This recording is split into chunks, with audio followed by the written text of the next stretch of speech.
Buongiorno e ben ritrovati con una nuova edizione del TG Flash di New Sicilia.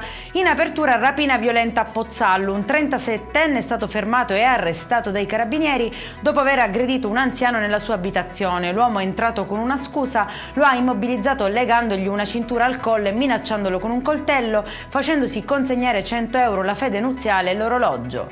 Aggressione in una pizzeria del centro di Acireale. Un 61enne è stato arrestato dopo aver colpito il compagno dell'ex moglie con un boccale di birra e altri oggetti davanti ai clienti. La vittima, ferita alla testa, è stata soccorsa e trasportata in ospedale. Le indagini hanno inoltre scoperto un localizzatore GPS nascosto sull'auto della coppia. L'uomo, già denunciato in passato per atti persecutori, è stato portato in carcere.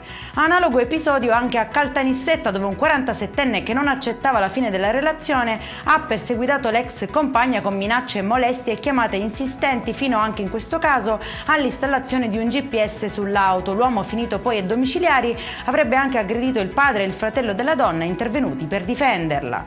Scoperta una discarica abusiva di circa 7.000 metri quadrati a Santa Croce Camerina, in provincia di Ragusa. Nell'area erano stati accumulati rifiuti di vario tipo, tra cui pneumatici, parti di veicoli, oli esausti, frigoriferi e materiali edili, con potenziali rischi per l'ambiente, denunciato il proprietario del terreno. E in chiusura, a Catania è stato istituito un tavolo tecnico permanente per affrontare la grave emarginazione e sostenere le persone senza dimora. La delibera della Giunta punta a coordinare servizi sociali, sanità, forze dell'ordine e terzo settore. L'obiettivo è superare interventi frammentati e garantire risposte più rapide ed efficaci con percorsi di reinserimento sociale e lavorativo.